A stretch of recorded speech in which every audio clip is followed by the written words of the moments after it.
Bonjour et bienvenue dans cette toute nouvelle vidéo pour ici terminer un spécialité physique-chimie d'un thème numéro 2, mouvement-interaction.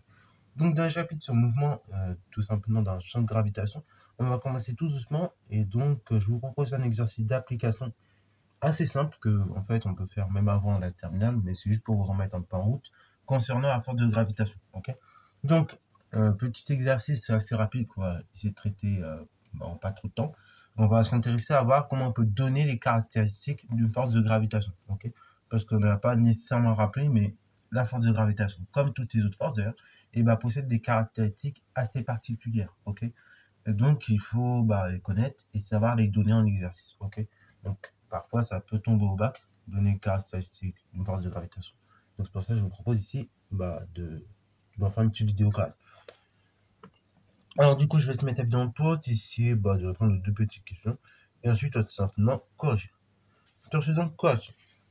Alors là, du coup pour la question, on demande d'exprimer la force de gravitation qui est exercée par la Terre sur la Lune. Donc la force de gravitation exercée par la Terre sur la Lune, on a notre F de T sur L, donc comme force de la Terre sur la Lune en fait, qui est égal moins G fois la masse de la Terre fois la masse de la Lune divisé par la distance qui sépare au carré, donc divisé par la distance qui sépare la Terre et la Lune au carré, suivant un vecteur unitaire, ok. Donc je notais UTL. Voilà, donc ça c'est pour la première question. Donc du coup, soit F est égal à F de T sur L, puis je veux en norme, je dis que c'est G fois la masse de la Terre fois la masse de la Lune divisé par la distance qui sépare la Terre de la Lune au carré. Voilà, donc ça c'est la relation vectorielle. Et ça c'est la relation non vectorielle. Ok, bravo. Alors on rappelle vite fait pourquoi le moins il saute. Hein.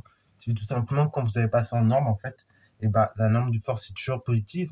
Et comme j'ai les masses ainsi que les distances sont positives, du coup c'est pour ça que le moins il saute premièrement. Et deuxièmement, pourquoi le moins? Justement, certains me diront. Donc c'est parce que tout simplement, si on prend la Terre, donc ça c'est la Terre, ça c'est ma Lune, bon c'est pas l'échelle, mais c'est pour vous montrer un peu la chose. La force que va exercer la Terre sur la Lune, c'est une force attractive. Donc, c'est-à-dire la Terre va attirer la Lune. Donc la force, elle va être dans cette direction-là. En revanche, mon vecteur unitaire que j'ai posé, lui par contre est orienté dans ce sens-là. Donc c'est pour ça que j'ai le moins. Parce qu'en fait, tout simplement, la force et le vecteur unitaire, ils sont orientés, mais dans deux sens contraires. Ok, ils sont collinéaires, mais deux sens contraires. Donc c'est pour ça que j'ai un moins ici. Voilà, donc ça c'est pas la première question. Deuxième question, représenter cette force en utilisant l'échelle 1 cm pour 0,5 10 puissance 20 Newton. Alors du coup, tout simplement, ça c'est bien. Mais pour représenter une force, il vous faut la norme de la force. Ok. Et pour avoir la norme de la force, on va effectuer le calcul qui est là. Ok. Donc let's go, on met ce que nous cherchons. Donc on cherche F, tout simplement, de T sur L. Donc la force exercée par la Terre sur la Lune. Donc, qu'est-ce qu'il nous faut? Il nous fait G. Donc là, soit vous le connaissez par cœur, soit vous regardez, normalement ces données, c'est 6,67 10 puissance moins 11 des unités du système international. Ok.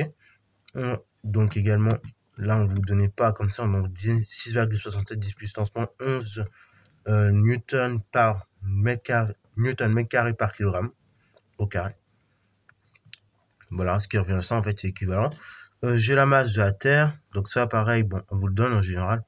Moi je la connais, c'est 5,94 10 puissance 24 kg, mais pareil, je fais ce genre de 5,90 statistiques, 10 puissance 24 kg. Ça pareil, on vous le donne en général. La masse de la Lune, bon là les données c'est 7,36 10 puissance 22 kg. Donc on a les masses, on a la distance qui sépare la Terre de la Lune, donc ici distance Terre-Lune qui est notée petit r ici, c'est égal donc 3,84 10 puissance 5 km. Alors oui, attention, gros douille ici, attention, les distances il faut les convertir en mètres. Donc du coup là, pour avoir cette distance en mètres, vous multipliez par 10 puissance 3. Donc ça fait 3,84 10 puissance 8 mètres.